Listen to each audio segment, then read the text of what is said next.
serves will alternate now. We've reached 10-all. Backhand service, and it does the trick. The simplest serve in the book.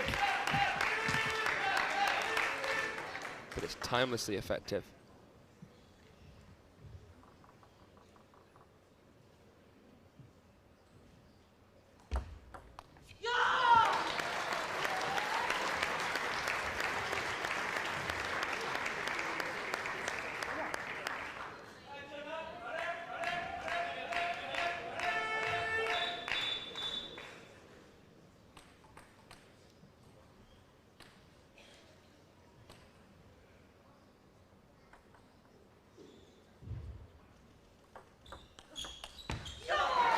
A great receive there, nice quality, gripping the ball, creating some dwell. Rotation to the right location. That's a ball that can completely shut down Yuan's ability to flat hit powerfully. Game point to Sofia Polcanova. Third game point.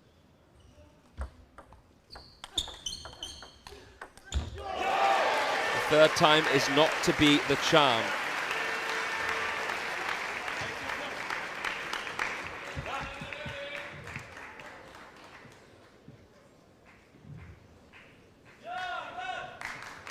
Yuan so calm, collected. 2024 champion. Showing great resolve there. Sticking with this trusty backhand service. Plays it short forehand. Polcanova digs it. Didn't quite use enough body there, Yuan, to counteract the backspin on that receive. It is a receiver's game at the moment. Whoever is serving is losing the point. Which goes against what we normally say.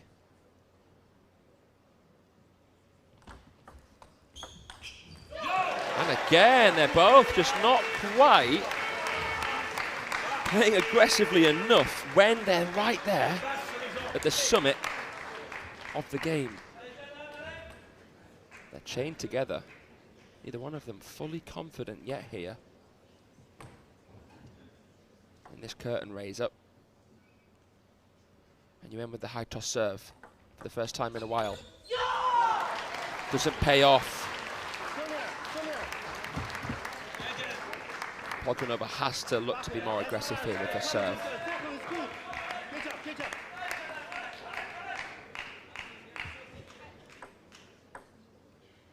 She doesn't want to be too close to the table either. Just take a bit more space off.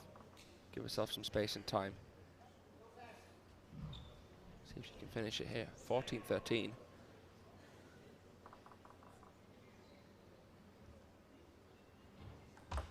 Float serve.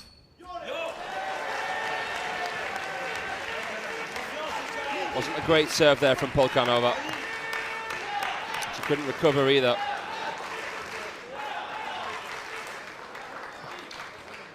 Really unusual first game, this one. The stakes are so high. Two players who have a lot of respect for each other. It's a game point to Yuan Jianan.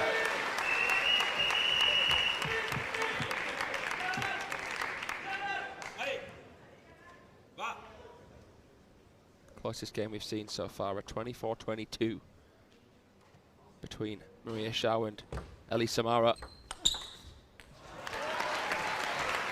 Again, the receiver is the one winning the point.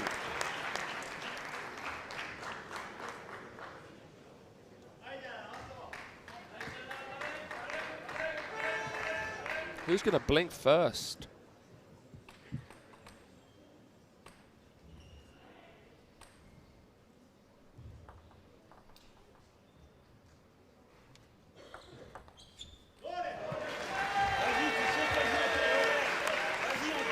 That's a great serve.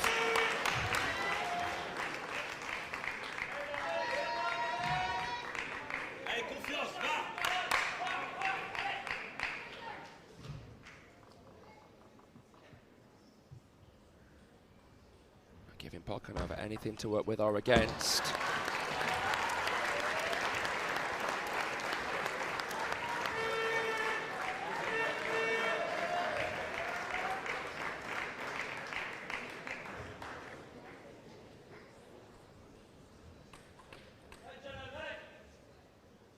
We're going to see somebody win this game. We're going to see a new record of the longest game so far at this event. Game point to Yuan Jianhan. One with an attack.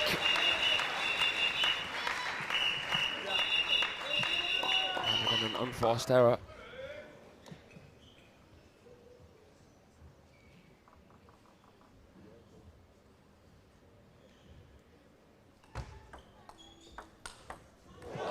Good composure there from Polcanova. She had lots of time on her hands, decent serve.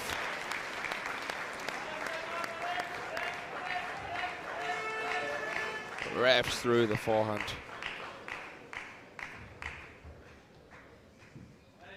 $17 all.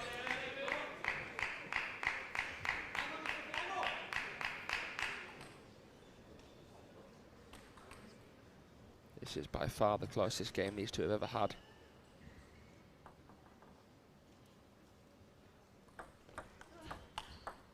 The ball just kind of bobbled, didn't it? And that can happen with the short pips. Kind of wavers in front of you. But the closest game these two have ever played was a 12-10 in the final here 2 years ago. Wasn't a single juice game in their last meeting.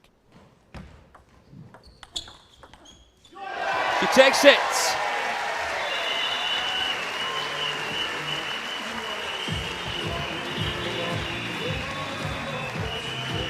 Goodness gracious me, that was tense. No reaction from Yuan Jianhan. Any optimism is going to remain guarded here against the back-to-back Europameister. 1917. What a start to this penultimate day of action.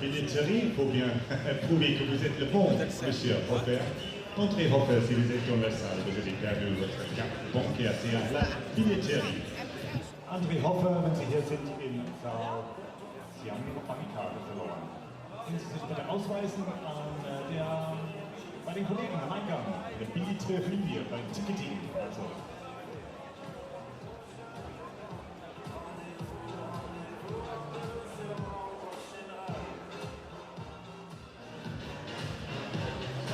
Attention, quand tu sers trop plat, d'être bien bas sur tes jambes.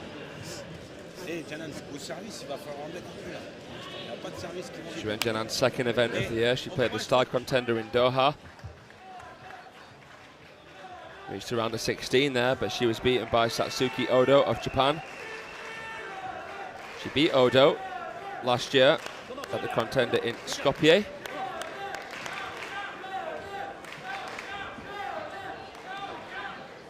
Both had so much success, as well as in singles. Yuan Jianhan's been able to win mixed doubles European medals with Emmanuel Lebesson.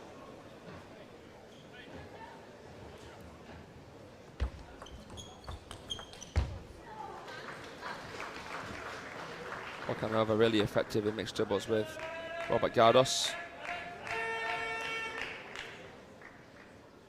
They got on the podium in Linz. Polcanova winning 3 medals, the Europeans there in Austria.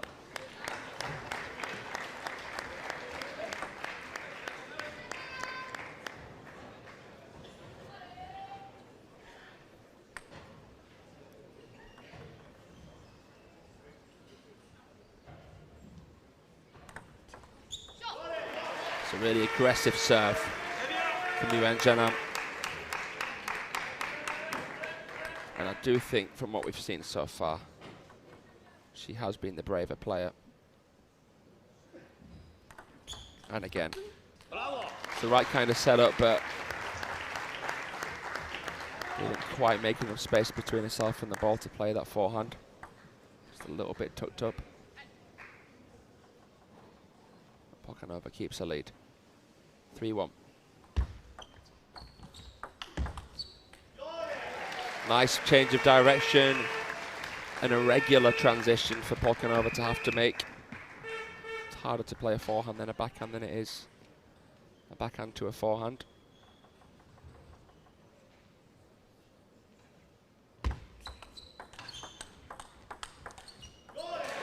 Yuan spinning and winning with the backhand side there. Dealing some damage. Beautiful technique, watch this. Close racket angle, relax with the grip. Stable with the free arm, head still, wide base. That's how you want to play a backhand.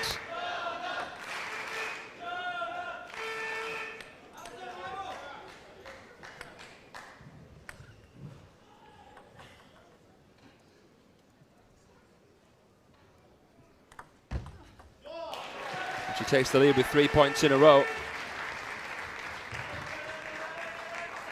The woman born in Zhengzhou, China. Became a French citizen in 2011. She's established herself as the central figure of the French women's team.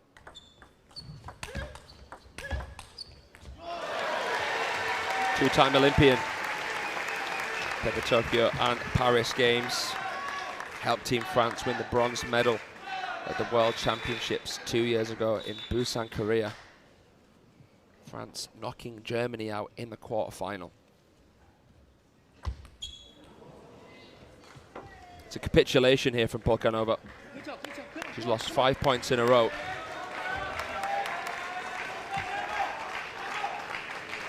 You can see she isn't looking too confident right now. Losing such a close game in the opener can be heartbreaking. Oh, but that's a seamless counter from the European champion.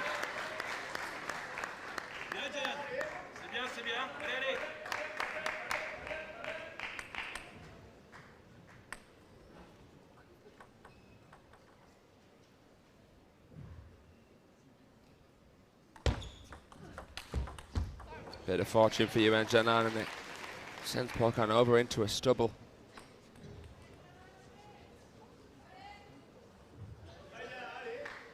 In a best of 5, the importance of winning this game is even more. I do think the biggest difference between a best of 5 and a best of 7 is game number 2.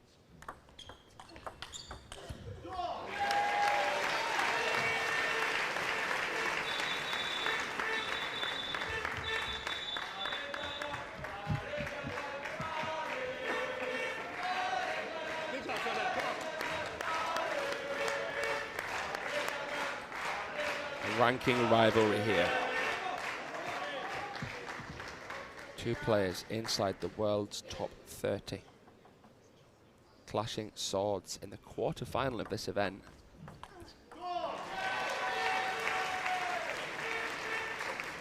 It's a match that we expected to be neck and neck. Of course it was in that first game, but now Yuan has pulled away. She's looking irresistibly good. Oh. 2 bits of fortune for her there. Polcanova smiles wryly. She has to make a Houdini-like escape here. And she can't. And it's a 2-0 lead now for the former champion. A clout match between Yuan Jianan and the European champion Sofia Polcanova. This is a really interesting battle to set the stage here today. So far, so good for the Frenchwoman. It's 2 up.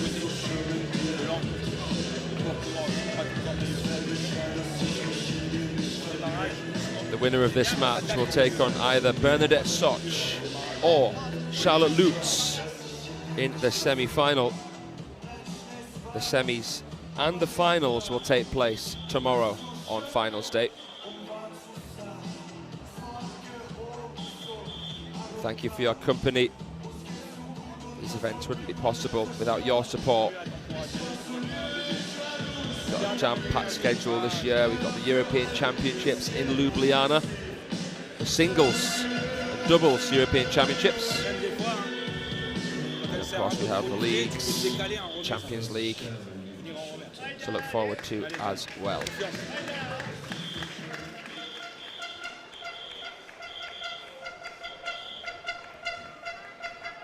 Polcanova has it all to do. Her back is officially against the ropes. She has to win 3 games in a row if she is to live to see another day here in Montreux.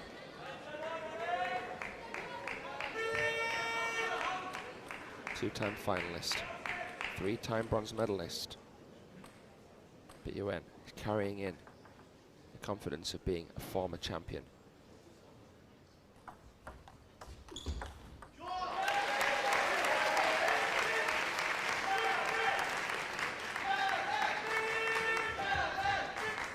Moving a little bit gingerly, Sofia Polcanova.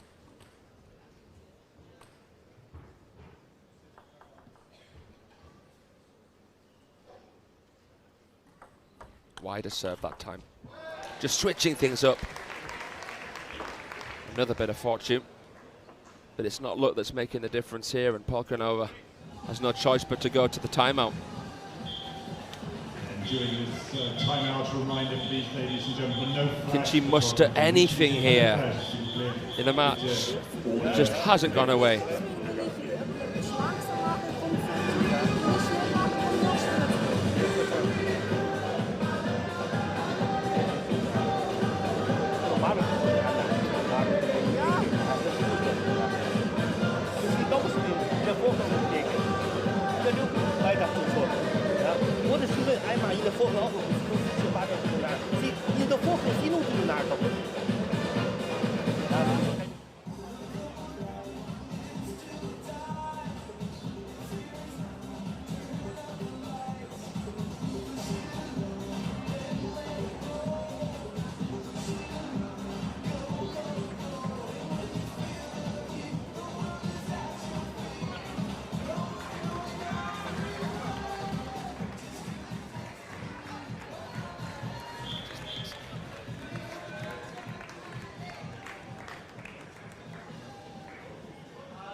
Sofia Polcanova staring down the barrel, the pressure's on. Has to make a move, and she does out with the timeout.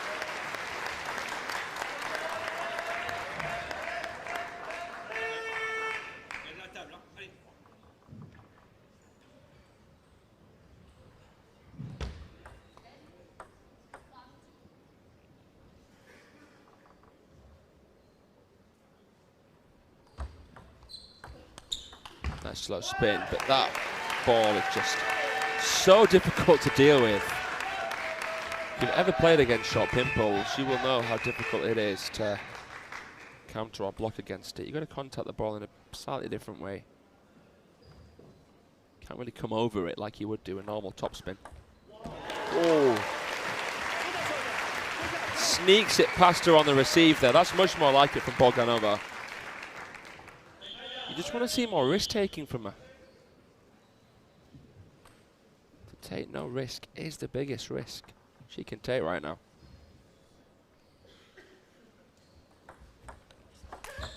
Oh, the Bilgi just couldn't return it. Again, that dead hit, flat hit, the swat.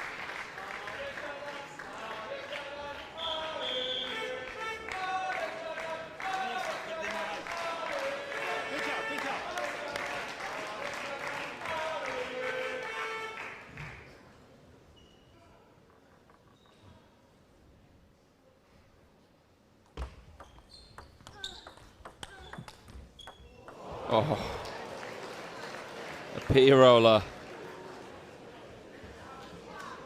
And that really has knocked the wind out the sails of a player who is just looking for a little bit of fortune herself.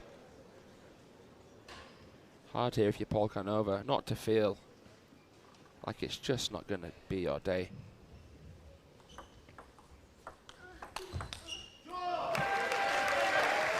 Once it does blossom out into the open plate, I've been amazed at how well Yuan has been able to play, really.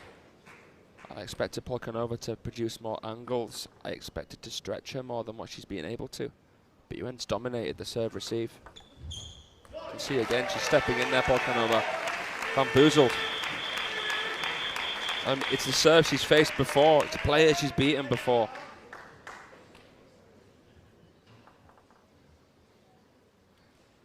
But today it's a bit too hard to handle.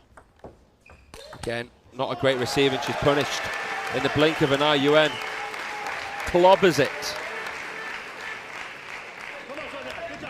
And she's just 3 away from guaranteeing herself at least a bronze medal.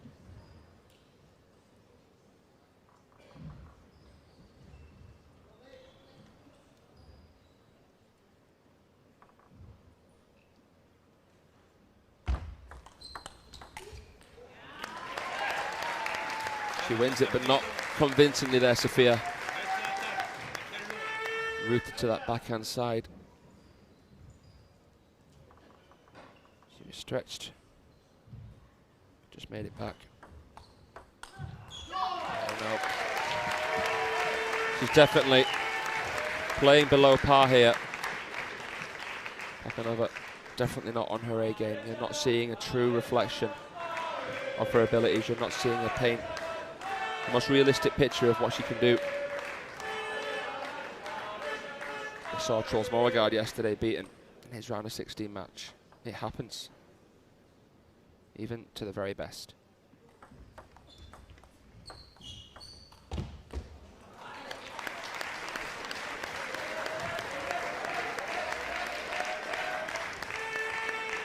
Next here we're going to see Tomislav Pucar against Darko Jorgic, the 3-time champion. It promises to be the battle of the backhands.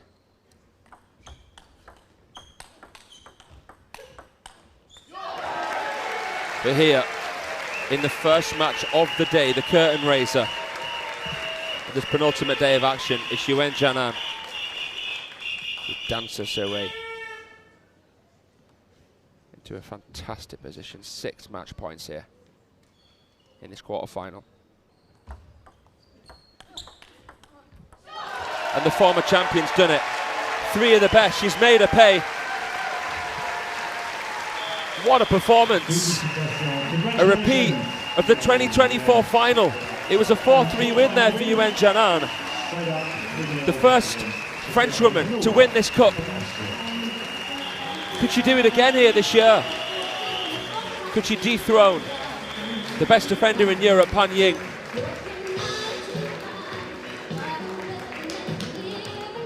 She's all smiles. That was a brilliant performance. The real match was happening in that first game. It was a nail biter, wasn't it there? Just about came out on top after saving a couple of game points. It was 19-17 in game 1, but then 2 11-4s. It finishes pretty one-sidedly. And I didn't expect to be saying that, given the fact that the 2-time European champion, the reigning European champion, Sofia Polcanova, was taken to the table. Just wasn't able to impose herself. Below par in the serve receive, passive in the rally, and she paid the ultimate price here. She's out, and she's out without taking home a medal. Yuan Jianan through to the final 4. We'll get to see who she'll face later on today. Jianan, Yuan, félicitations. On fait les questions en français, je vais traduire pour la télé en anglais, avec le magnifique soutien des fans là dans la salle. On a commencé avec un 19-17. 19-17. Samedi matin, premier jeu, premier match. Comment est-ce qu'on peut se focuser dans cette situation-là à 19-17 et maintenir le focus surtout? En fait, tout d'abord, je voulais dire merci beaucoup pour mes encouragés, pour les gens, merci. A big thank you to the fans for encouraging her. My question was, how does she focus at 19-17 and take it all the way there? Ouais, en fait, le premier set, c'était chaud, c'est juste bien concentrer chaque point. Ouais. Really a question of concentrating point for point. And of course that takes you on to the next game, the semi-final. Il y a toujours demain. Comment est-ce que tu vas te préparer pour demain? Je pense préparer comme d'habitude, ou bien préparer le mental, les mêmes tout. Voilà, concentre. Lots of careful mental preparation above all for tomorrow, and I'm sure looking forward to the fans tomorrow. Du soutien aussi demain, j'espère bien. Merci beaucoup, félicitations encore une fois. Jianan, Yuan. Yuan Zhenan has made it through to finals day here in Montreux. She is in search of her second cup here at the Europe Top 16 Cup. What a player, what a performance, and what a prospect ahead. She'll face either Bernie Soch of Romania, a former champion herself from 2018, or Charlotte Lutz, the young Frenchwoman who's won 3 matches in a row as a qualifier to make it to this stage. Well, we're going to turn our attentions to the men's singles now, the first men's singles match of today, and it's a 3-time champion, Darko Jorgic, taken to the table next against someone who he knows very well indeed, another player with an immense backhand, Tomislav Pucar. Stay with us, that one coming up very shortly indeed.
From Croatia, a big round of applause, please, for Tomislav Pucar.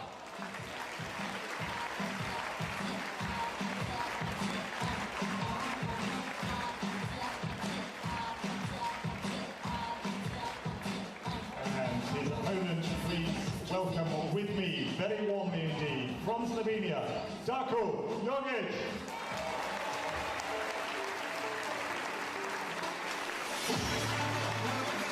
A stone-cold entrance from Darko Jorgic, the only man alongside Dmitry Ovcharov to have won this prestigious cup 3 times on the bounce.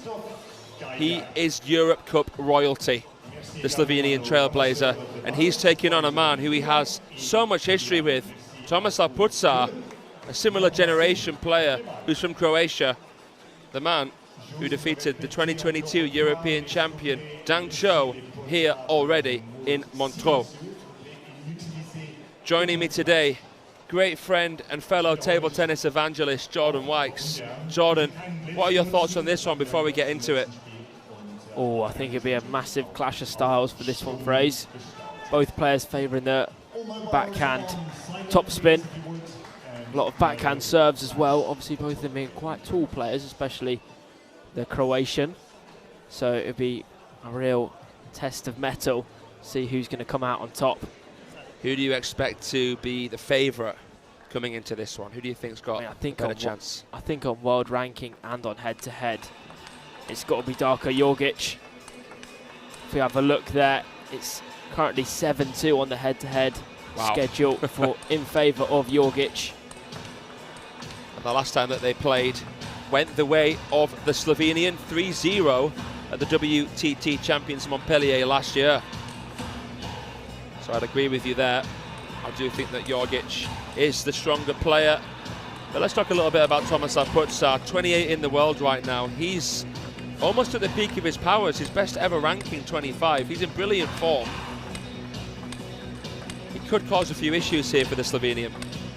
Yeah, you saw in the interview yesterday from Jorgic. He didn't play his absolute best table tennis. He got the job done against Jonathan Grot. So he'll be looking to improve on that performance. Jonathan Grot, great left-handed player, a former European Games finalist, tricky customer. Jorgic just had a little bit too much in the serve-receive game. Talk to me a little bit about the serve and the receives of these players. Quite similar, like you touched upon. Yeah, so they're both serving a lot of backhand. Pucar with the tomahawk serve as well, but both of them tend to serve with more topspin short to sort of try and force the opponent to flick with a weak receive and get straight into a rally. Whereas normally you see these top players are trying to keep it short, keep it tight, a lot of backspin to try and emphasize a more pushy stroke on the receive. So almost inviting that spin to try and take control with blocks over the table, counters over the table. Yeah, when he can, that big backhand stroke as well. Yeah, both got dismissive backhands. Jorgic shows his class there with that receive. It's a great start. Yeah, I mean, we were watching the Croatian yesterday against Dang Cho. Some of the backhands he was playing were absolutely ridiculous and right on cue. Right on cue. That flick of the wrist. Dangerous inside the table. Taking it on from that forehand side. Kind of like Dmitry Ovcharov. Pucar likes to play that backhand touch from the forehand side as well. Yeah, I think we're going to see a lot of serves short to forehand in this game. A lot of serves long to backhand. Did it there, but look at that step around that pivot from Pucar. He's moved quite fluidly here.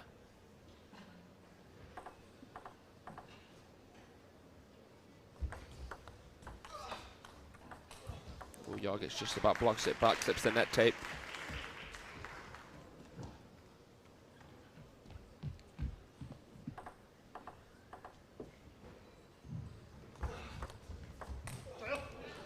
Jorgic in the driving seat so far, but it's still early doors.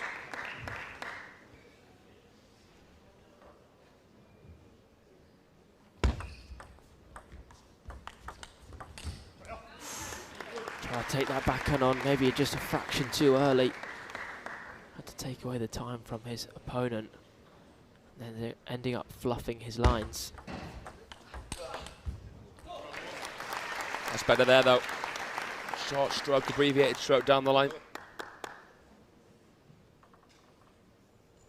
Playing the reverse pendulum there. So much side spin, good control from Darko, but that was a really awkward, shallow, spinny ball. Yeah, second time he's done that already this game. Causing a few issues for the Slovenian.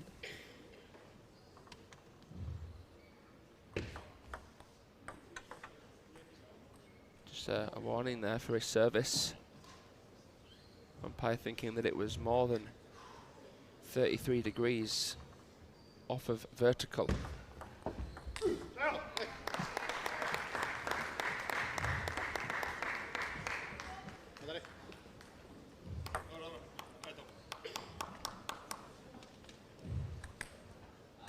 Interestingly, the last Croatian to win this event was Dragutin Srbek in 1979. It's been such a long time since we've seen a Croatian dominate at this event.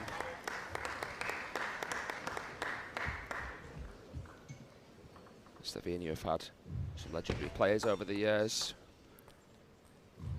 Wow, he's taken the serve to finish the game. A service fault from the umpire's eyes. There's no TTR in this event, so won't be able to challenge it.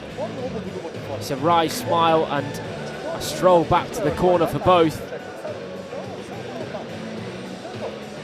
Some finishes quite anticlimactically there. The more that happens, the more we're going to see a frustrated Tomislav Pucar, who's already got enough to think about at the table. Darko Jorgic swiping him aside there in the opening game. He has coach Matej Mamut in the corner. Someone who's spent quite a lot of his career coaching in England at the University of Nottingham. Quite an animated coach, is Mate. Always wants the best for you. Strong player as well, someone who can really put Jorgic through his paces. His backhand's been tremendous since he really broke through. Darko Jorgic made his first final here in 2020. Faced Timo Boll in the final. Boll, the most decorated player ever at this event. Him and Volder have both won this 7 times. After that final, Jorgic was able to do the unthinkable, win 3 in a row. He defeated Charles Moragard in the final in 2022, Dan Xiao in the final a year later. In 2024, beat Moragard again for the gold medal. Who do you see at this moment in time, Jordan, as the strongest favourite to win this thing? Alexis Lebrun, of course, the defending champ. I mean, I think it's a difficult question because all the French are cooped up in the same half, aren't they? Gauzy, later on today playing Alexis Lebrun. Oh, that'll be a cracker. And then you've got the dark horse of Anders Lind. He's always capable of causing a massive upset. He's playing Felix Lebrun later today. So I just couldn't call it. I think with the French crowd, maybe one of the French could take it. Would be amazing, wouldn't it, in terms of the ambience of this place, which has got a little bit louder after that tremendous backhand. Pucar dishing out some damage. Half-long brush up, chop block. Yeah, it didn't come as naturally to him as maybe some other players with that chop block, but had the same effect. Or the same outcome as he'd hoped. Someone who has such great hands, great feeling. You don't actually see it so often from him. Oh, great calibration, but Jorgic bracing it back. Something about this place just brings out the very best in him. As well as the 3 Europe Cups that he has, of course, a former European Championship finalist in 2022.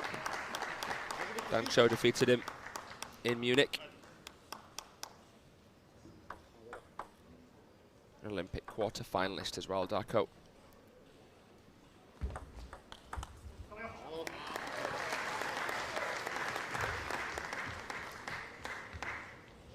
I think the difference in this match so far is the fact that he's dealing a lot better with the serve-receive game. He's dealing with that short forehand serve, dealing with the long serves much better than his opponent right now. So much of this sport is about the serve-receive, isn't it? Yeah. Nice counter though from the Croatian. That's the shot that I've been most impressed with from him this event, I would say. We knew he had a great backhand, but we've learned a lot about his forehand. Interesting technique. Definitely. I mean, obviously having to play the qualification rounds on the Thursday, he had a fantastic win against Portugal's João Geraldo. Oh no, sorry, that was Alvaro Robles. He beat the young Romanian Julian Carița. Yeah. 3 games to love. That was a monumental performance. And that was after he defeated a man who's won more than 5 European medals, Daniel Habasson. So he didn't drop a game in the qualification rounds. Carița is a good name to talk about because, of course, the Romanian men made the final of the European champs last. Oh, more like it there. The Romanians beat the Slovenians in the semi-final. Yeah, what a win that was for them. The Slovenians reincarnated the legend Tokic. Bojan Tokic. But it still wasn't enough. But they did get a medal though, something they haven't done for many, many years. That's right, Jordan. 4 game points now for Darko. Look at the height, looks good kill. Pucar would be 6 feet deep. He's about to be, if Jorgic can win another point. Yeah, let's fly with the backhand there. Touch of fortune from the net. He's going to need 3 more of those. Again up the line. Even when he's not fully behind the ball, still whip through the wrist. So impressively, Tomislav.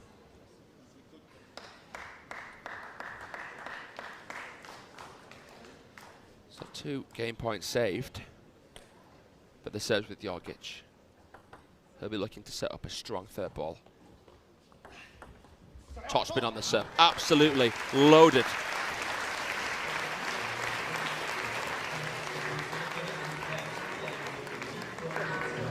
So much of his backhand-based game revolves around that service, and that was lovely. To love, he needs 1 more game to guarantee himself at least a bronze.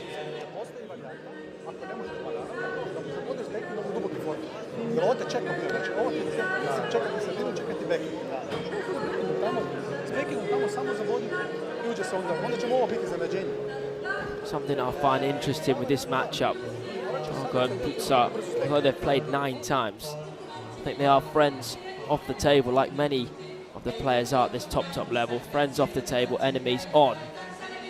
And one key difference is with the coach, Mate, he is Croatian himself, roughly the same age as the opponent on court today, so he's going to know his game inside and out, as well as doing the match analysis last night. That's interesting. That's a great point there, Jordan. He'll know the game of Pucar well, won't he? Yeah, know the key weaknesses and strengths.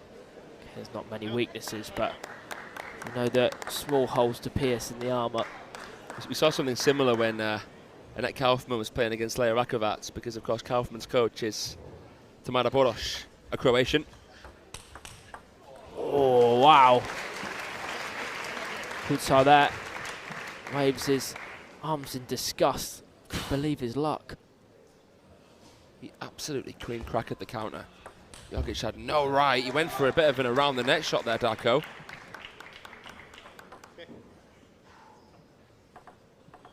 He's got a lot of space to work with here, but he can't rest on his laurels. We see a lot of matches going 2-0, then 2-1. Big psychological switch. Happens, doesn't it? Yeah, I'm not sure that's going to happen just now. I think Jorgic definitely in the driving seat. Of course, last time they played it was 3 games to love, so he's no stranger to a straight games win. Bit of fortune. And the only times that there have been straight games wins between them, Jorgic has been the winner. That one just crawled over, didn't it? They've all thought about it. Sometime when your luck's in, it's very difficult to change the momentum of the game for your opponent. Timeout from Tomislav Pucar. Let's sit back and have a think about this one then.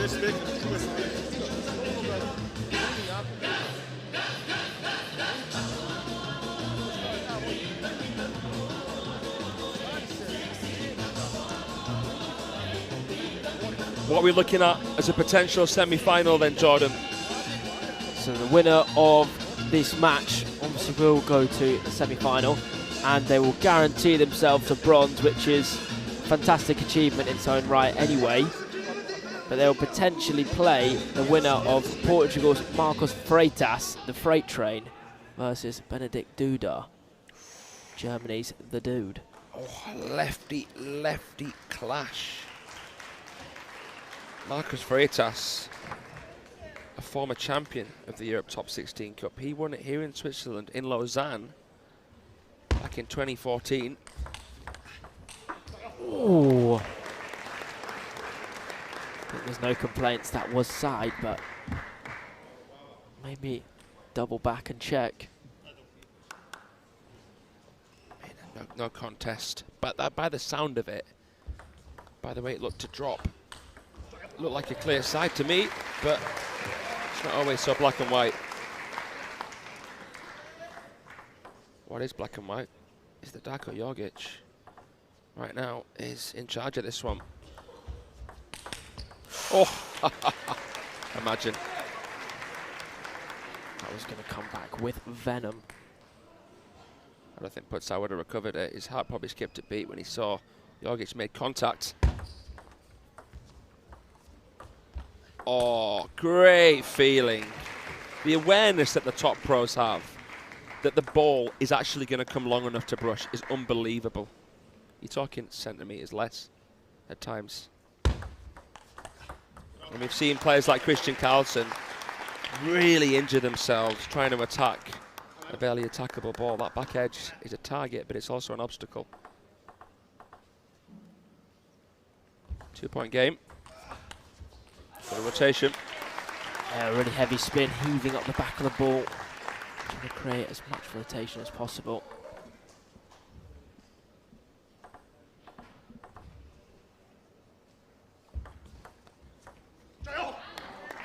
Sometimes the pros here leave it a little longer to attack the ball if they want to make more spin. Then if they take it early, they try and hit it with more power, more directness, because if they wait that tiny bit longer to go for the spin shot, they can get that arc a lot easier. You're like letting the ball drop a bit to be able to come up it more. And Jorgic and Pucar love to do that with the forehand, especially. Look how wide to the forehand he's serving that. He's almost sort of saying to Pucar, go on then, I dare you to try and go down the line on this one. Really tough serve to receive with the forehand. Good decision making from Pucar. I think he's very aware when he's serving. He's putting so much side spin on the ball that it's very, very difficult to try and get it, and high risk to try and get it in his backhand corner. So he's sort of preempting that it's going to be in the middle or wide forehand side. And a handful of match points all of a sudden.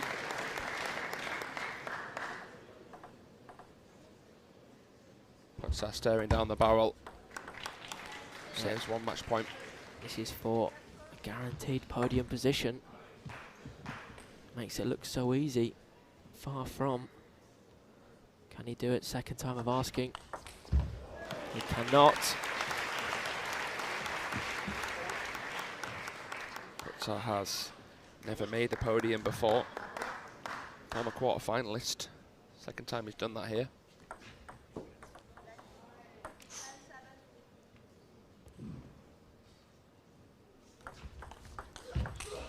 Jorgic seals the deal and sends himself into the semis. He is searching for his 4th title here in his playground, Montreux. 3 of the best, and he's made him pay. 3 perfect games from him.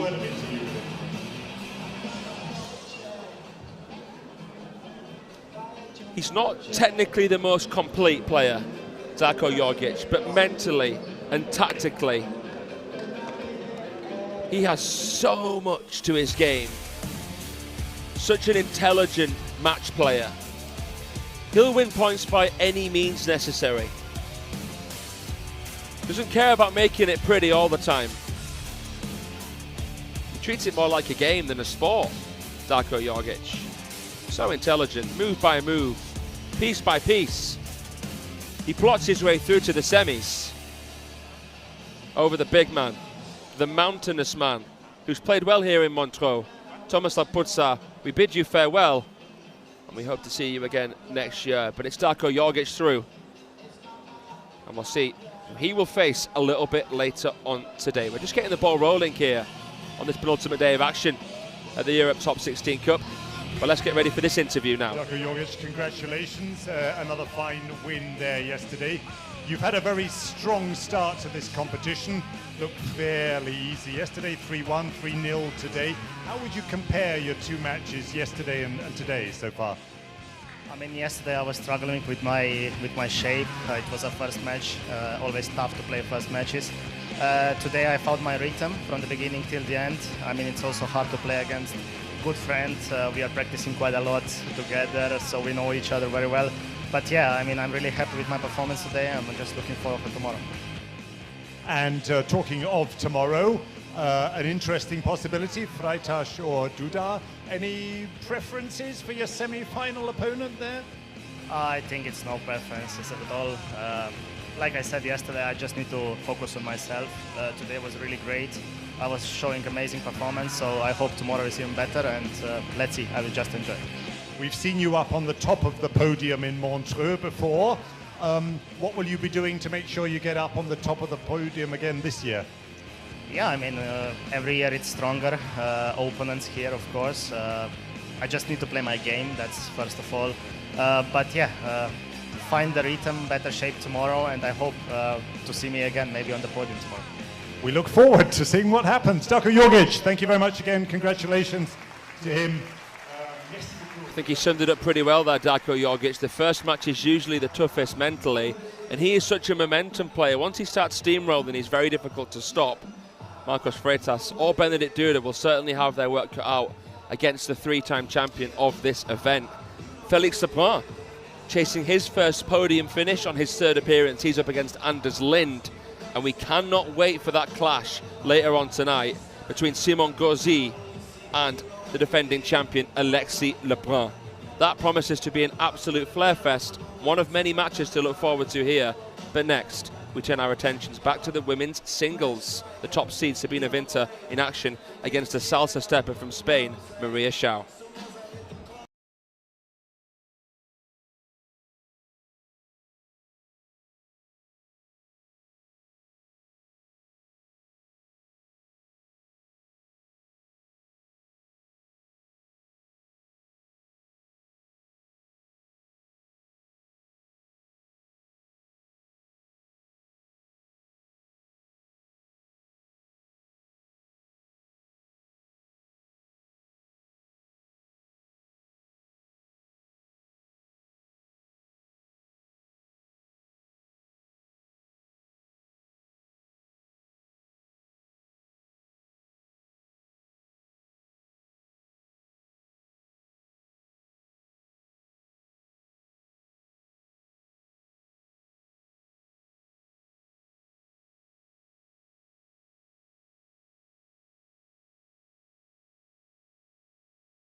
So here we go for another quarter-final match in the women's singles between Germany's Sabine Winter and the salsa stepper from Spain, Maria Xiao.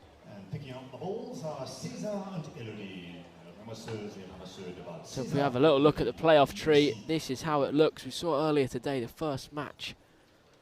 Yuan Jianan defeated Austria's Sofia Polcanova in straight sets. And we have a look at the top now. Is our match about to come up. The winner of this match will play the winner of Han Ying and Fu Yu. And later on today we have Romania's Bernadette Soch taking on Charlotte Lutz, who is the last qualifier left in the competition.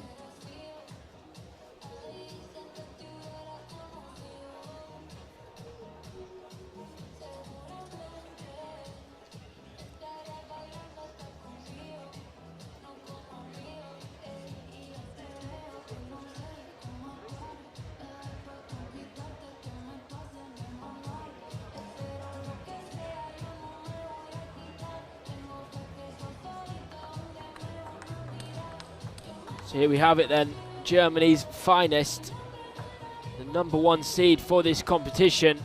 She defeated her fellow teammate in the last 16, Shan Shenar. She is 33 years of age, currently ranked 17 on the planet. She's really blossomed into a wonderful player since changing to the anti-spin. And her opponent today will be Maria Xiao. She defeated Elisabetta Samara in the round of 16. She's 31 years of age, currently exactly 100 in the rankings. Had a career best of 49 though, back in 2024.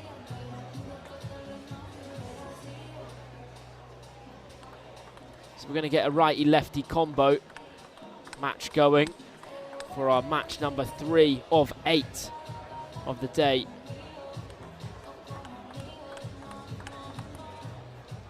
This will be a best-of-5 match, and the winner of this match will guarantee themselves on the podium in at least the bronze medal position.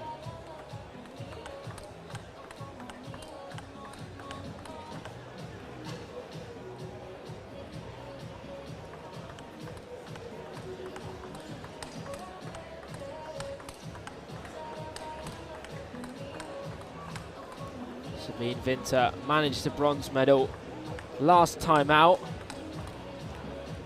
She shared that with her teammate and former opponent, Shan Shenar. Maria Xiao earlier in the competition took out Elisabetta Samara, and she was the silver medalist last year, so both players on fine form.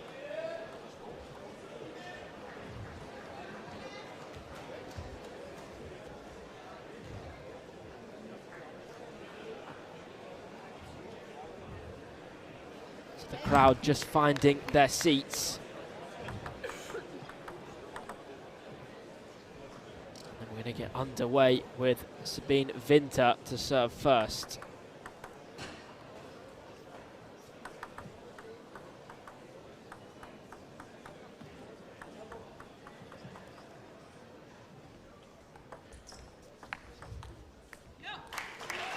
So as I touched on in the warm-up, Sabine Winter changing to the anti-spin on the red side, her backhand side. Sometimes she twiddles and uses it for the short forehand receive, but it's that destructive and deadly forehand that's her showpiece maker,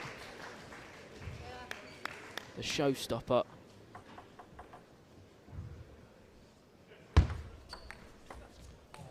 There we see it, using the anti on the forehand, sliding across the ball. Ball wobbling all over the shop as it passes the net.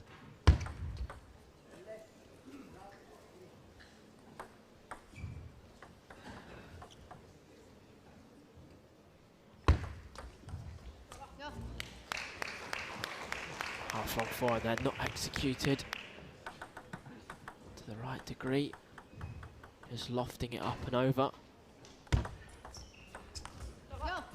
Stylistically, I think it's going to be a difficult matchup for Maria Xiao.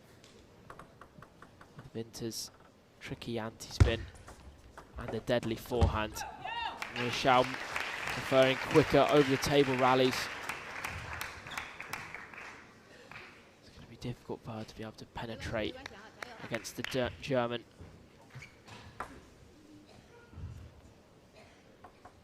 She's going to have to win with consistency. Spinnier shots, better placement.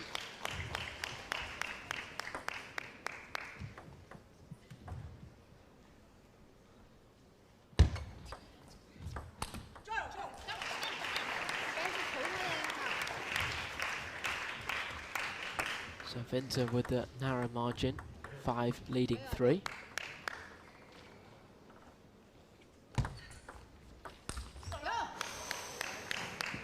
Goes for broke on the forehand.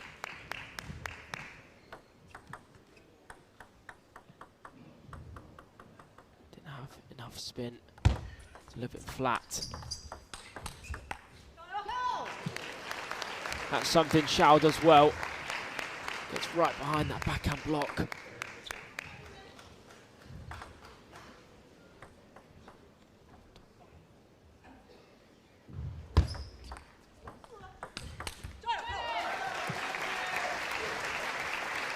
Winter not afraid to go into the cross-court backhand.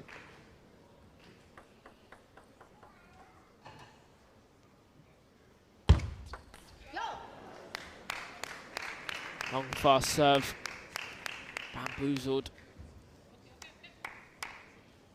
Our opponent, both players feeling each other out. As far as I know on the international stage, this is a brand new matchup. They've never played each other. I'm sure they have at some point in leagues, etc., but in the WTTs they haven't.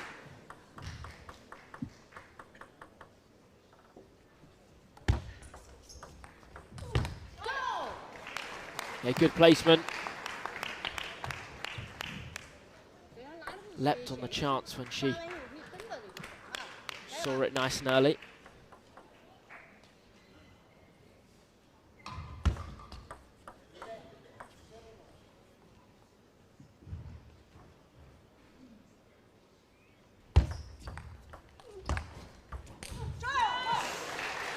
Tried to flat bat it, slapped through the back of the ball. We saw Annette Kaufman yesterday when playing Han Ying produce a whirlwind of slaps. Xiao here couldn't reproduce.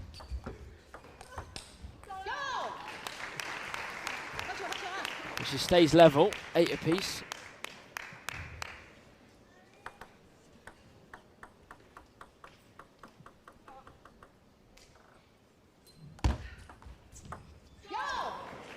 A good deep push. Winter trying to step round. Didn't have enough time. Does that time and executes with precision.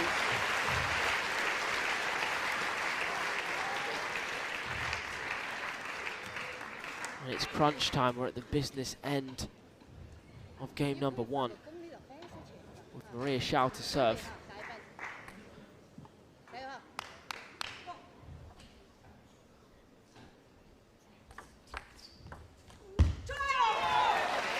And the long fast serve dealt with this time. Didn't take it on with her forehand, just dumped the ante on top of it. She has the first game point. Clever opening. Oh, went for the unorthodox UFO shot, turning the bat inside and out. See it there. Tried to go for it twice. Second time, didn't pan out. First juice game. And overcooks the forehand, and it will be the salsa stepper to have game point this time.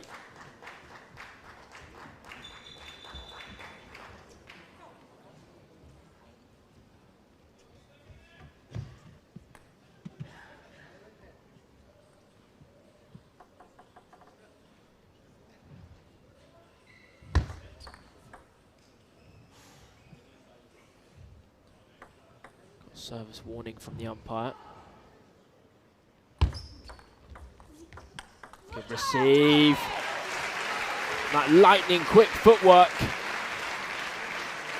means she can recover for yet another forehand. That ante slowing the ball down gives her more time. 11 apiece. Long serve this time, net cord. Heaves up the back of it and doesn't find the table from her net.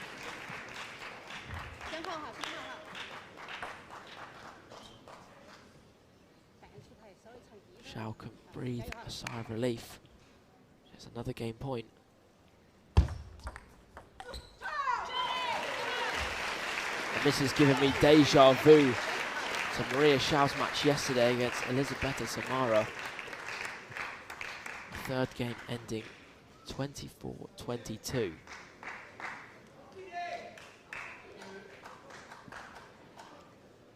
I'd be impressed if we can get to that kind of scoreline again. 12 apiece. The German to serve. Didn't account for how much spin. Flies straight off the ante.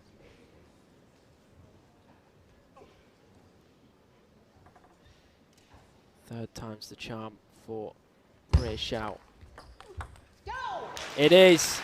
She takes it. 14-12.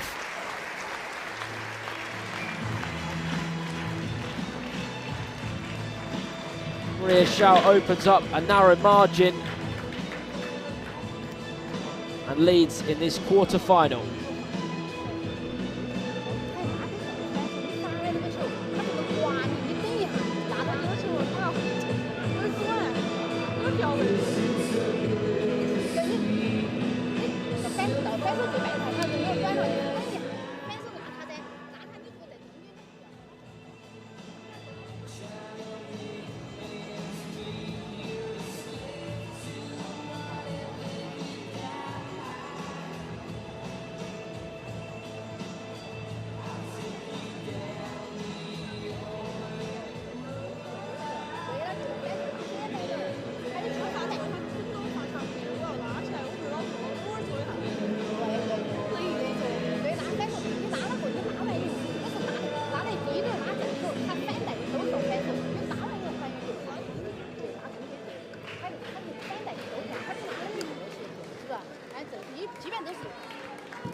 So game two coming up. Spaniard to serve first.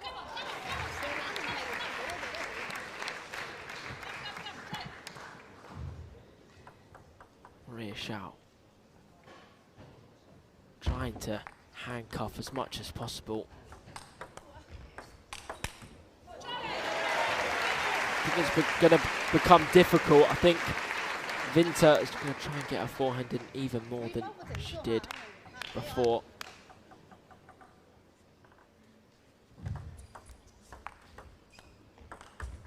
Oh, a little twiddle there. That's clever play. Anticipated the weaker return. Twiddles puts that away.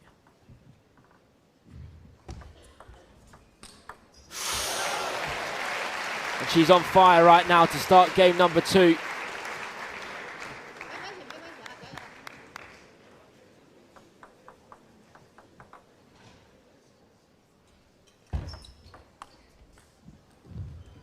Let's serve.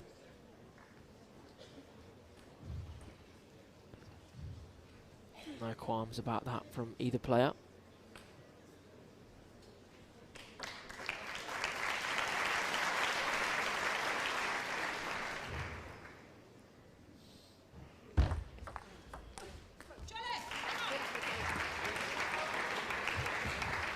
Xiao there trying to be aggressive off the first ball.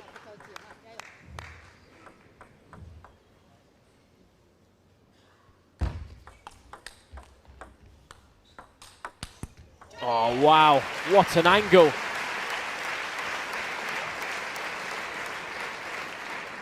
She's looking more and more comfortable out there.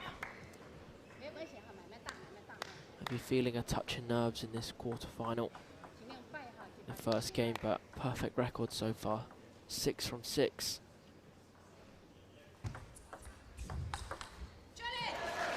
And is she going to go all the way? Now you start to think. We saw it yesterday. Charlotte Lutz taking out Linda Bergstrom. 11 points to 0. It's not going to happen this time. Maria Xiao on the board.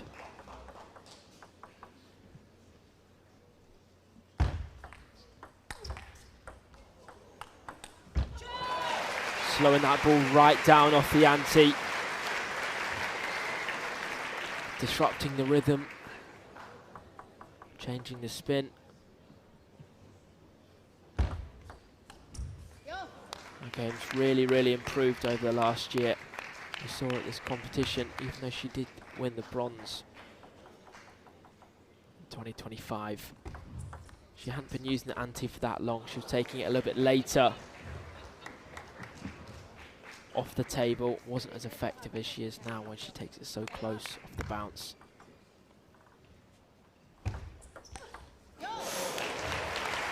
Punishing receive. The serve crept far too long.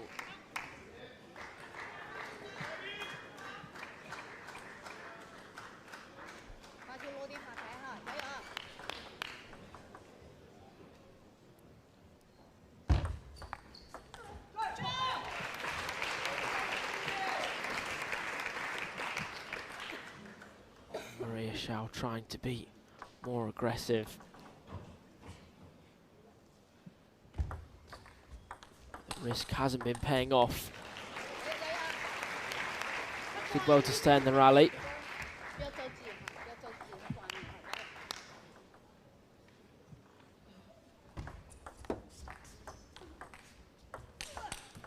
Oh, she lets rip with the backhand cross court.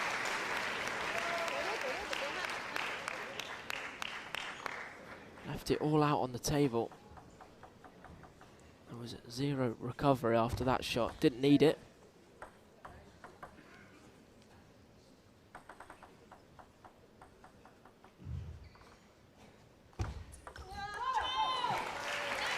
Deep, long serve to the backhand corner.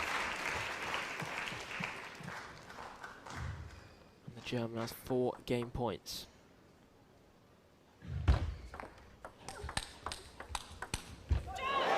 She takes it, first time of asking.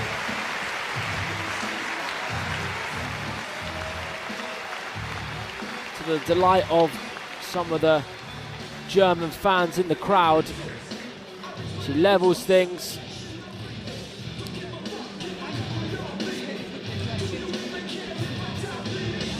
And we'll be back in just under a minute to see who will win game number 3.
Oh, a dribbler to start game number 3. Nets and edges can often happen at an increased rate when playing pimples or anti-spin, because the ball's wobbling so much when it gets to that net area. can often clip it and then just dribble over.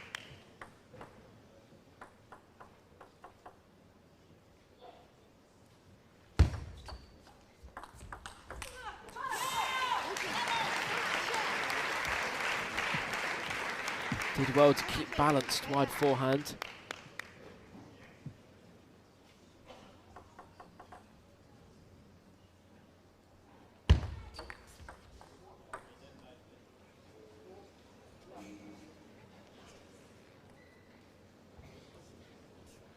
I think the umpire suggesting that Maria Xiao's serve was hidden by her face. Not something we see too often. Serve is fault. We did see it one time earlier today with Tomislav Pucar to lose the game, in fact, against Darko Jorgic.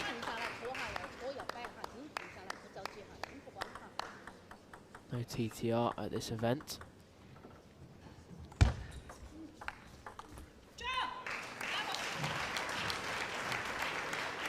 Similar to game number 2, Sabine Winter catapults to a 6-love lead.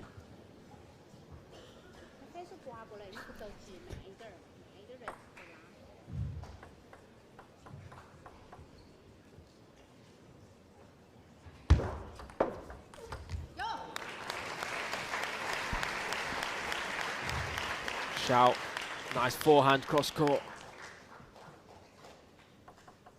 Took it early.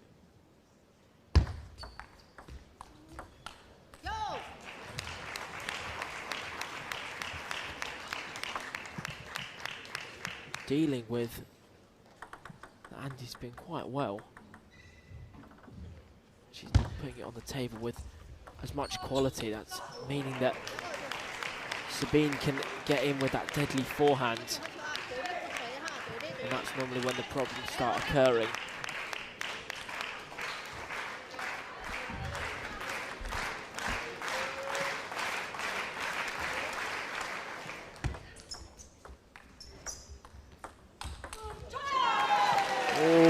Different kind of stroke. I think Winter had the bat in the wrong combination. Had to use the ante on the forehand for the first stroke.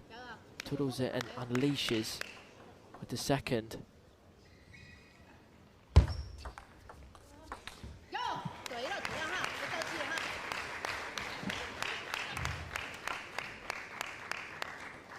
Spaniard back within 3.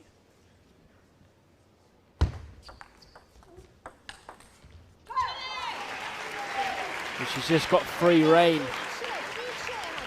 With forehand, very good at placing it in different areas.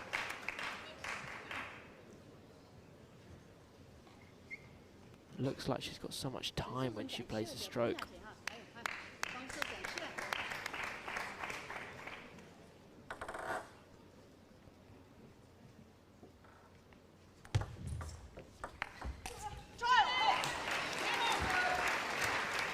You can see Winter now in flow state.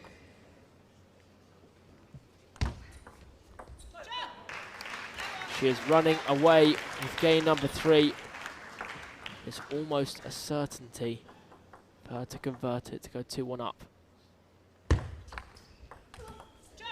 She takes it, first time of asking, 11-4, and she's one step closer to securing a guaranteed bronze medal, if not a better colour.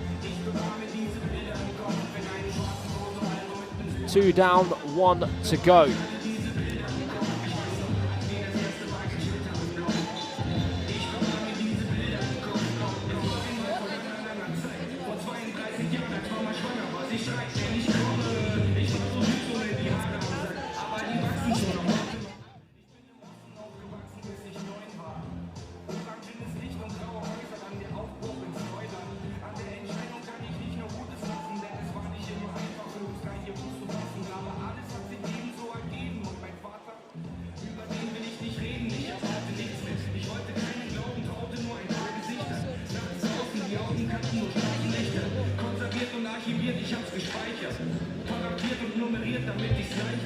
Wenn die Erinnerung auch langsam verschwindet, weiß ich immerhin genau, wo man sie findet.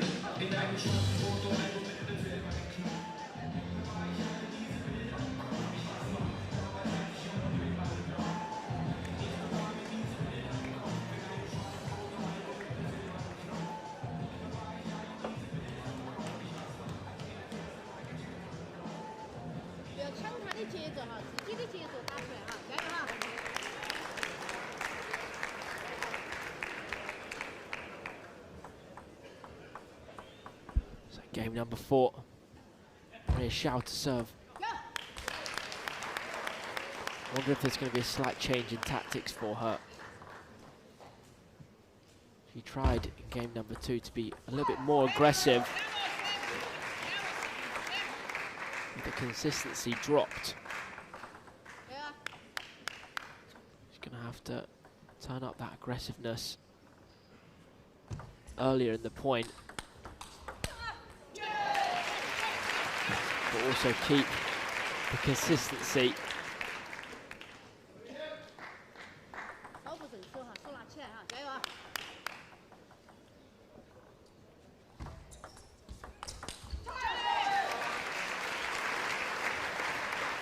She's coming under fire straight away in every rally.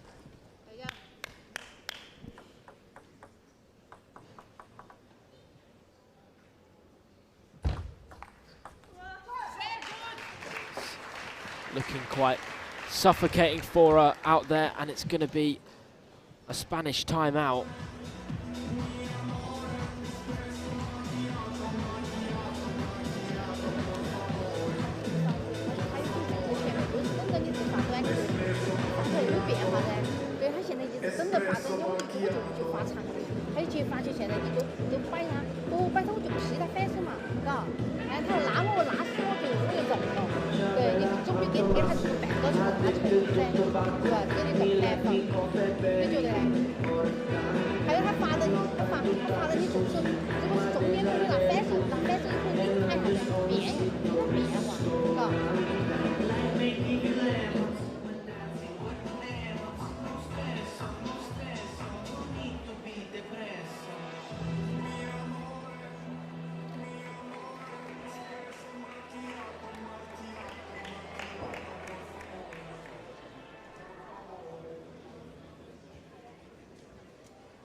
Long fast serve, catching her opponent out after the timeout.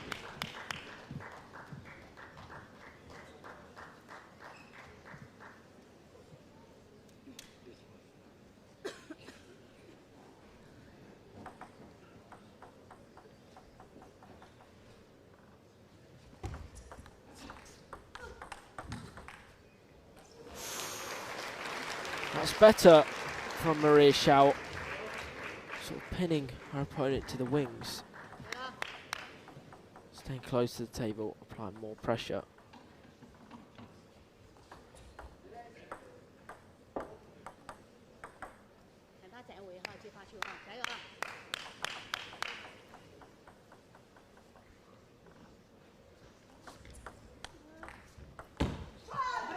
Clever play, serving it off the side, anticipating the slow spin up.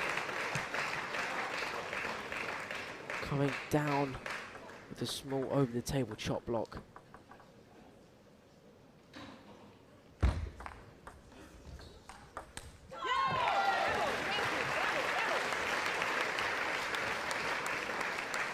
Vinter now opens up a 4-point gap.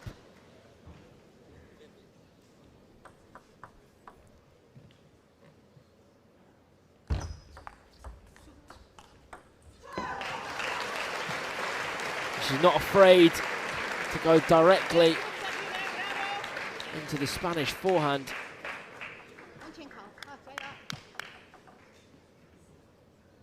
Sort of egging her on to go for it.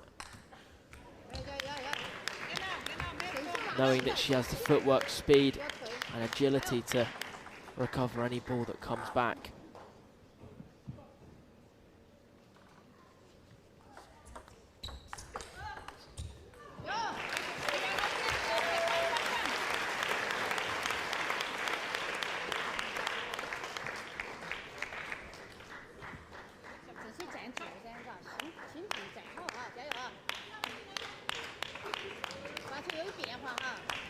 Closing the gap now to 7-5 after the second tower break.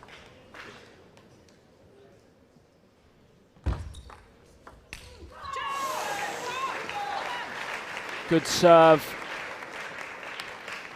but couldn't deliver with a third ball attack.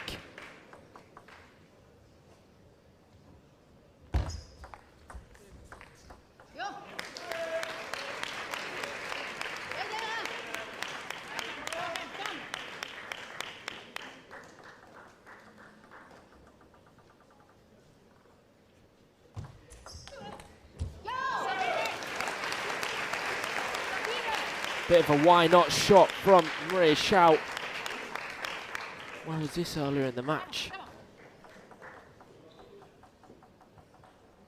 Is it too little, too late? Vinta there scampering across to the wide forehand, able to cover it. She keeps her 2-point gap alive. 7-9.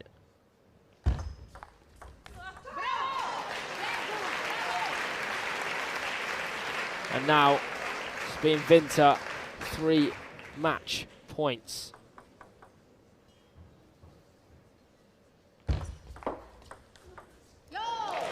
First one saved. Positive play from the salsa stepper.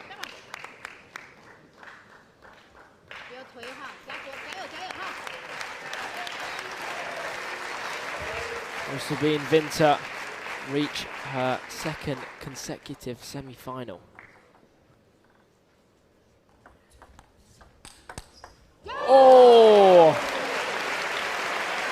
Not yet. Great flair. She was one leg playing that shot.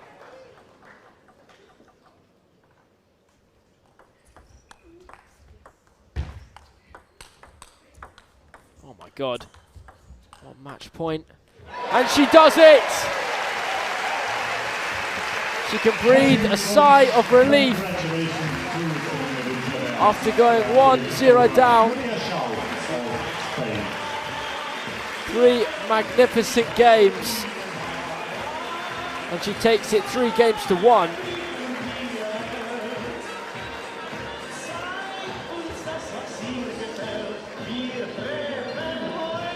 The world number 17 will find herself in a second consecutive semi-final where she will face the winner of Portugal's Fu Yu and Germany's Han Ying. Han Ying being last year's winner, in fact. Vinta probably not feeling that's the best draw ever, being number 1 seed. That's how the cookie crumbles.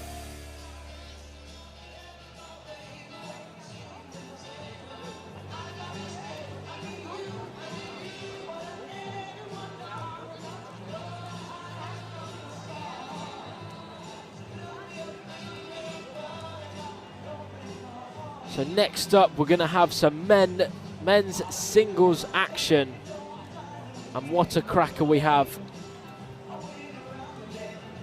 Let's hear the interview first, and I'll tell you all about the men's singles action. Vinta, congratulations, another fine win.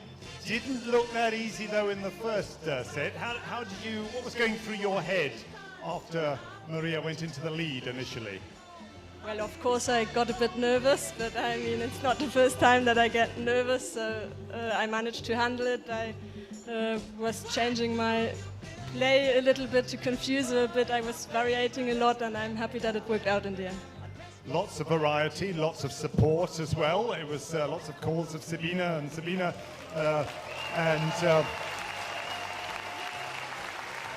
you've so far had a wonderful season.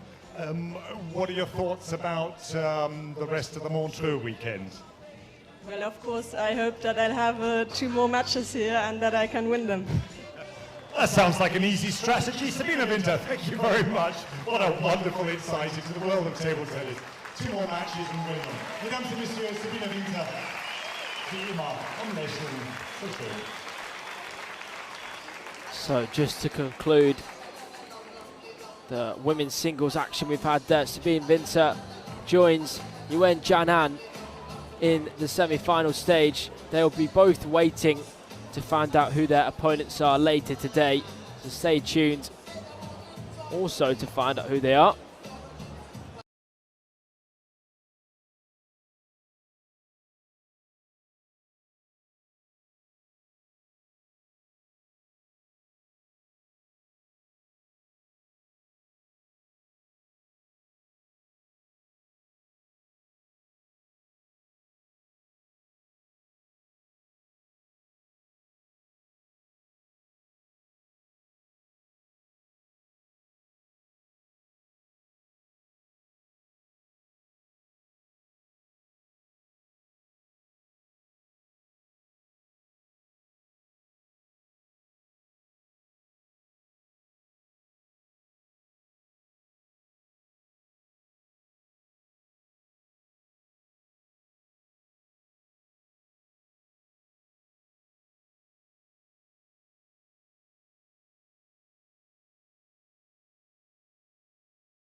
action continues. Welcome back now to the China Construction Bank Europe Top 16 Cup here in Montreux 2026.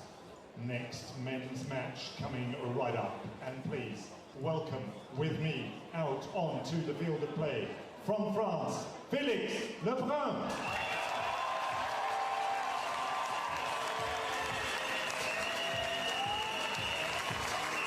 Very warm welcome, please, too, for his opponent from Denmark, Anders Lind.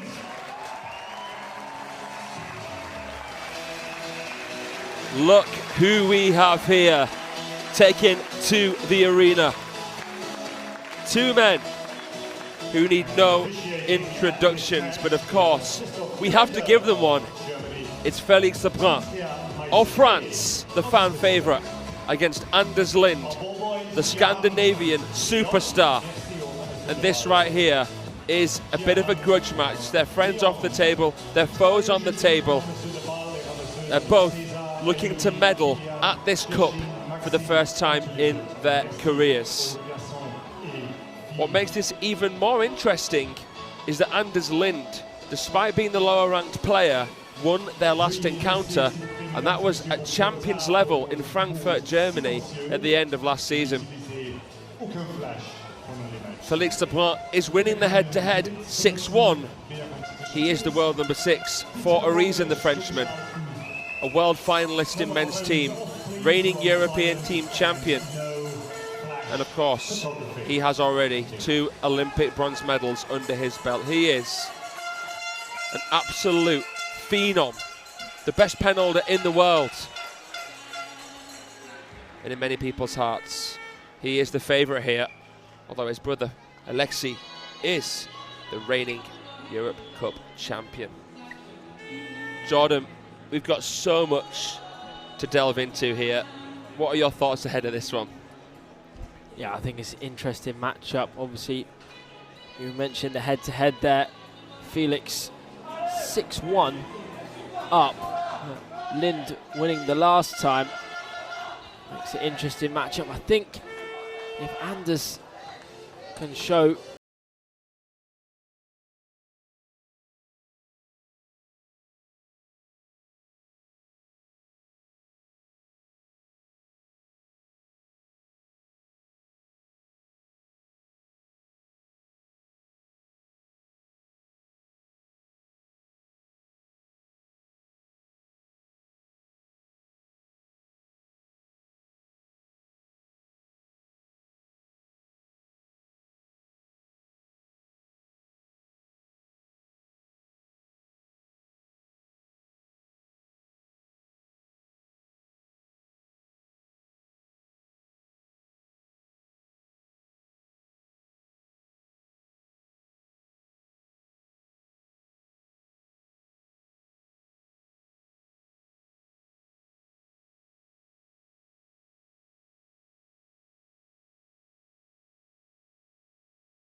more open, it seems now, than what it would have been otherwise.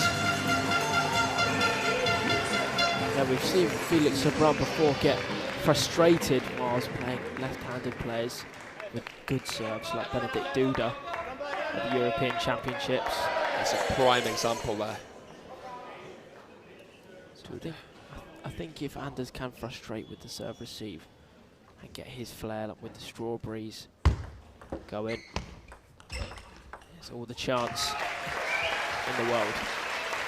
Anders Lind, a player who flew under the radar, had a horrific car accident that left parts of his back broken. It's an absolute heroic recovery, one of the most inspiring stories in sport, period. I think him and Zhu Yuling, for me, 2 incredible stories. Players who've come back to the big stage. Lind achieved a career high ranking last season of 14 in the world, currently 18. 12 places below the top 10 ranked Lebrun. Bit of a dribbler off the net. Don't normally see that, the pros taking on long serves with a push, but I think he's so surprised with the speed of it. He does the Strawberry King Anders Lind. He does push a lot more than some of the other top 20 players in the world. Just an incredible touch, hasn't he? I think he does it because he trusts his counter loops so much. He's able to take it. The more riskier ones lower and later at the table and take on the slightly easier ones, I should say, a little bit higher and goes a bit harder on them. For a featherweight, he does have serious power in his locker, doesn't he? He's perfected the timing. There it is. Oh! Oh, he even tried the sizzling chop.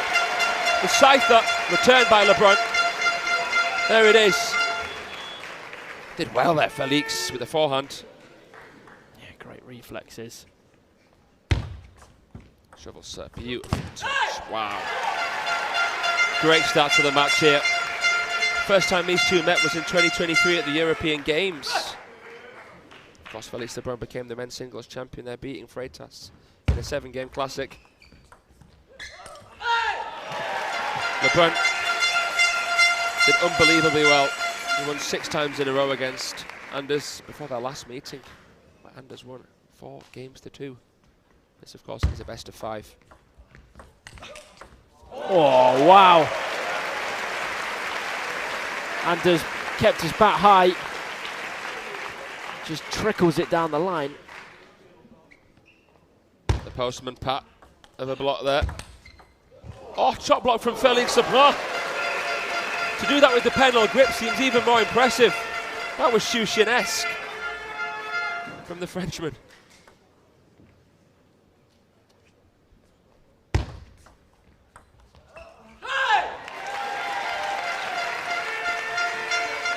Quite handcuffing play so far from Felix Lebrun.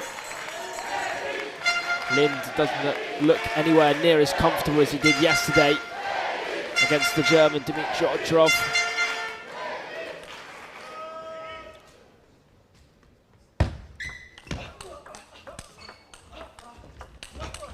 Oh, Anders Lind with sublime control.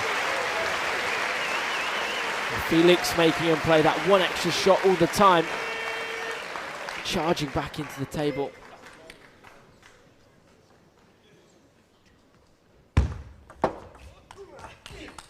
Good forehand counter from Lebrun. Pinning that crossover section.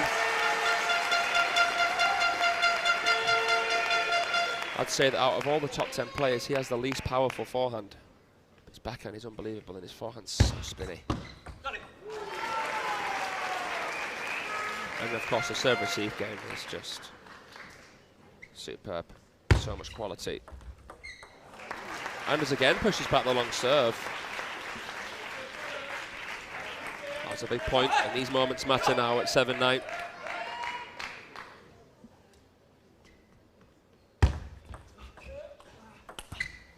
Oh, fizzing with spin. Tried to catch it so thin. Wasn't able to execute to the right degree to get it up and over the net. The Danish Maverick breathing down his neck. Couldn't connect with the forehand. Good depth. A good arc from Felix Lebrun. And that's 2 game points, folks.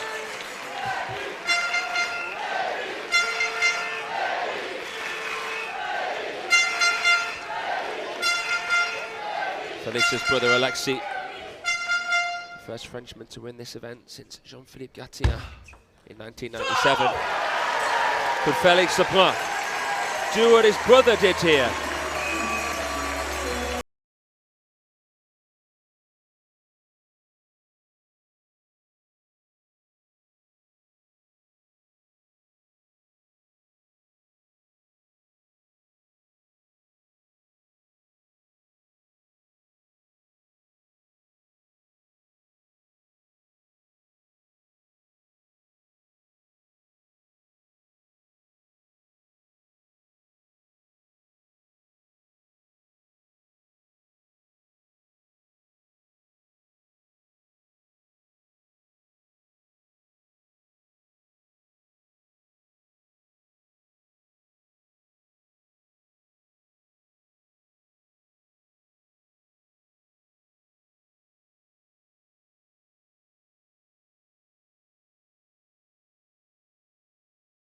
2004. He defeated 2003 world champion Werner Schlager in the final. This is such a prestigious event. The first edition of this event was in Zadar, where we had the European Championships last year in 1971.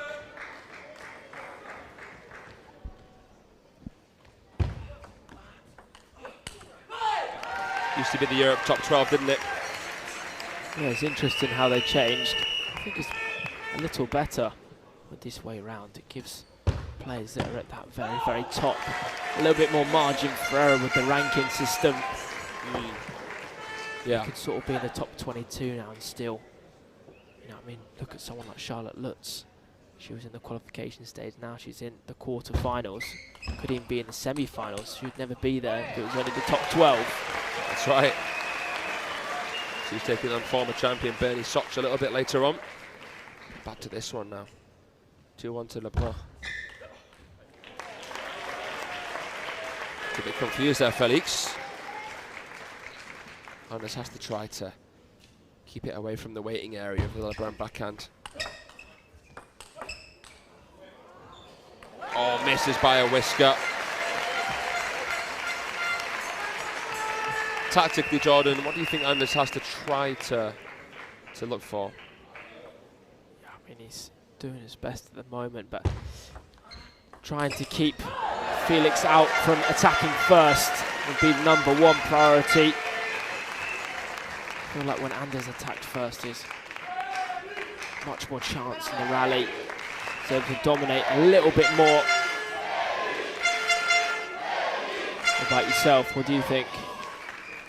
It's tough to say, isn't it? I just think he has to try to play into the crossover, keep things tricky, unpredictable in the serve-receive game. I do think Lebrun has the more stable backhand. Tough to say who has the more powerful backhand overall. I think Anders Lind actually has the stronger forehand off the bounce, but Felix has the spinnier forehand. I do agree that Anders should try to get in first where he can. Beautiful receive there. And also keep what he's good at. He's good at the weird strokes, as people would say. Yeah, like that there, but keep him guessing. Keep the rhythm blocked. Vary and play as much as possible. Lebrun is a maestro at making it a suffocating battle, a tight battle near the table, near the net. That's better from Anders. Strikes it when the iron's hot. If he could do that every time, it'd be all right. Half long serve, big bomber. That's what makes him so dangerous.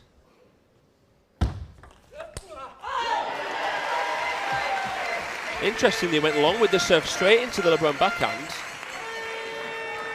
Good spin from the Frenchman. 2-point game. Second tie break, 7-5.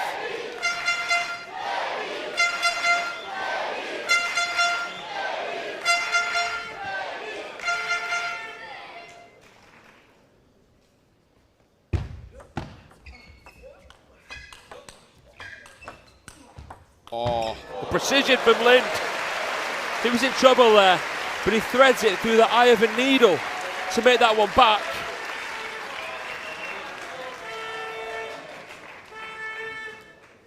Mesmerising play from the Danish trickster. Using the serve as a real weapon, Lebrun. Yeah, that was so deep to the back edge of the table.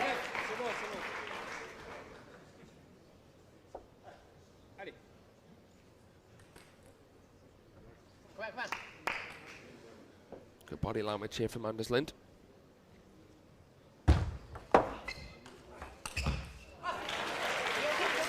person on his feet, that was great dwell. Really heaving up the back of the ball. Trying so much to make as much topspin as possible. Cause issues for the reloop. Oh, drops it like it's hot. Neat and tidy. Felix's touch and push with the forehand is so good. You get a little bit of extra flexibility there with that penal grip. 3-game points. Another long serve.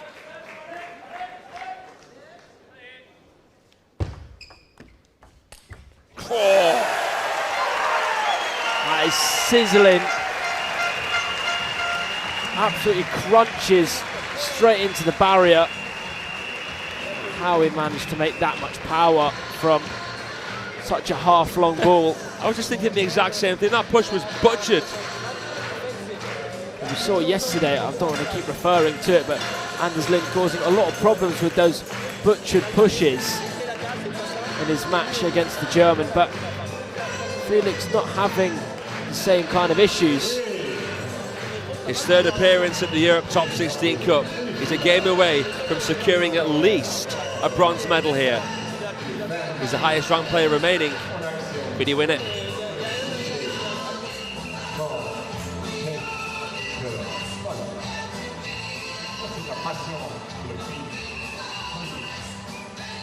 Yeah, interesting you say about could he win a medal, because he actually hasn't won one before, Felix. That's the thing. Because he's always had his kryptonite in the quarterfinals. That's his brother. Yeah. I think his brother's taken him out on 2 occasions in the quarterfinal stage of this competition.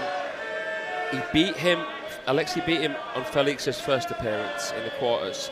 I think Franziska might have beaten him last year. Ah, very true, very true. Forgot about that one, but I remember the first time they played. That was dynamite. That was the first battle of the Lebruns at senior level. Yeah, that was very interesting, but now he's beating him. He's past that wall blockage, whatever you want to call it. So could they face later? They are in the same half of the draw, aren't they? Felix wins this and Alexei defeats Simon. That is the match we would see in the final 4. Feel like it's the kind of matchup that this French-orientated crowd would want. We've seen some epics between them. The champions Montpellier as well, with the best rally of 2024, where Alexei was scrambling like an egg at the back of the court. They had an epic as well in the final of the star contender Muscat at the end of last season. Felix ended up winning in a 7-game thriller. Anders here, close to throwing in the towel.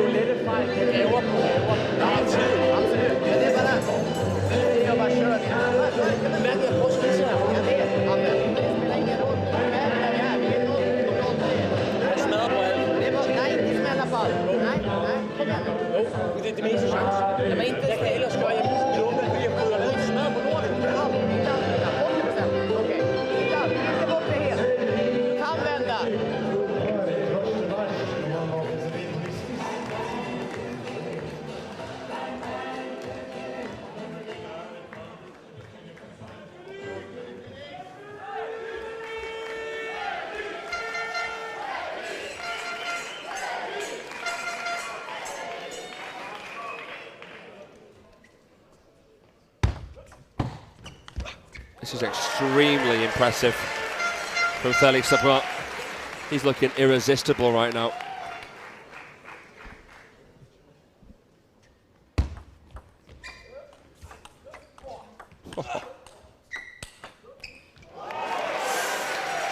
Went for the bamboozler.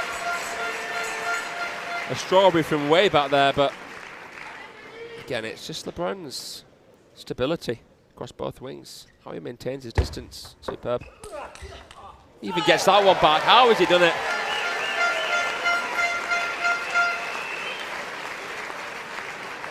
Absolutely clattered it, Anders Lind. Shouldn't have to worry about those coming back.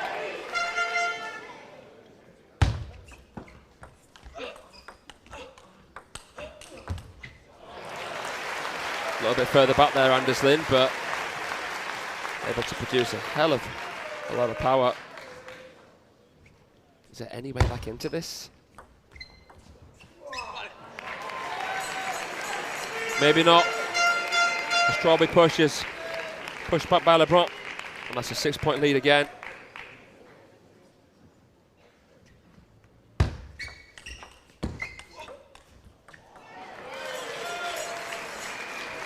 Could we ever see somebody win as many of these events.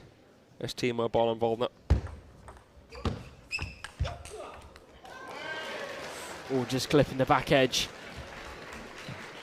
Still so young, Felix, just 19 years of age.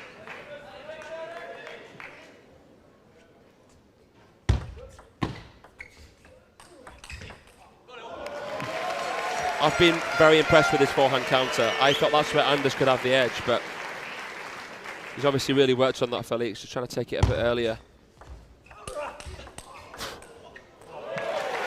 Even Marlon said Felix Lebrun could be a world champion one day. Certainly playing that way right now.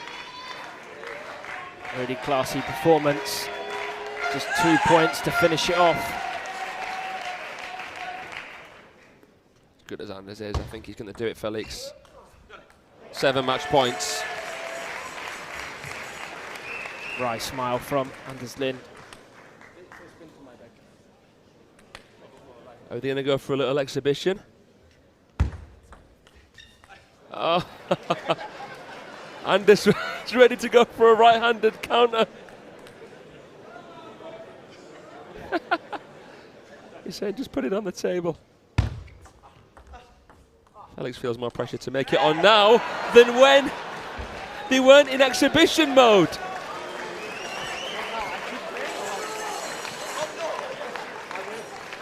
Great sportsmanship here.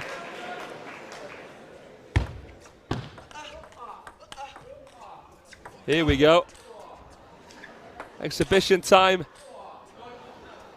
Oh, tried to go around the table. Great sportsmanship.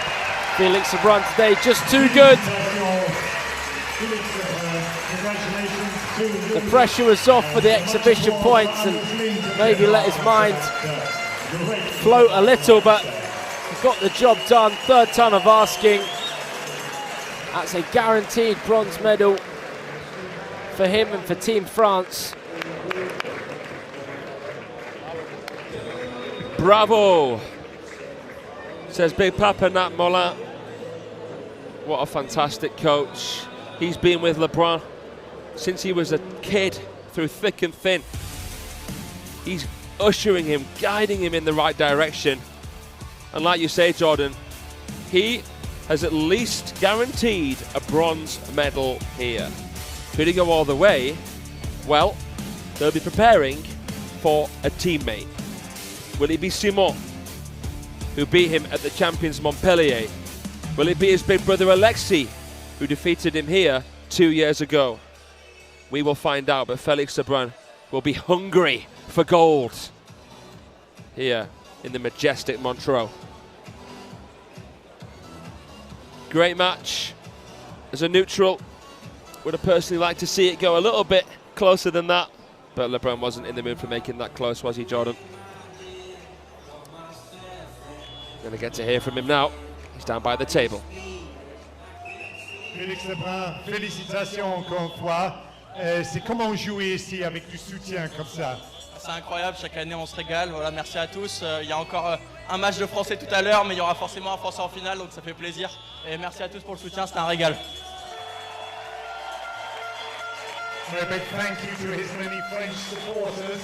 I asked him what it's like to play in front of this kind of support. Wonderful. My next question is going to be about the match he's just mentioned, the French match that's coming up. Question un peu méchante peut-être pour toi, personnellement plutôt demain, Simon ou Alexis, qu'est-ce que tu préférais? C'est une question, j'en sais rien, on verra par rapport au match, mais forcément, j'aimerais rejouer Alexis ici. J'ai perdu il y a 2 ans, donc ça me ferait plaisir, mais si Simon gagne, je jouerai contre Simon et ce sera très bien aussi. On sera très contents, donc voilà, pas de préférence, on verra le match et que le meilleur gagne. Très philosophique, Félix Lebrun, merci beaucoup et à demain. Super, félicitations. There was no way Felix Lebrun was going to answer that question, but if I was him, I would have said I would rather play Simon. So he's through, and he's going to face the winner of that match right there. That's going to take place at about 4:45 local time here in Montreux. What a thriller that promises to be. Gozi against Felix's big brother Alexei. Can't say I've seen those two play against each other internationally before. Cannot wait for that one. So we've got a break. We're going to resume in about 1 hour and 20 minutes from now, as we go back to the women's singles with Han Ying, the 3-time champion, against Fu Yu of Portugal, the Penhold maestro. Cannot wait for that one. We'll see you soon after a short break. Thank you for your company.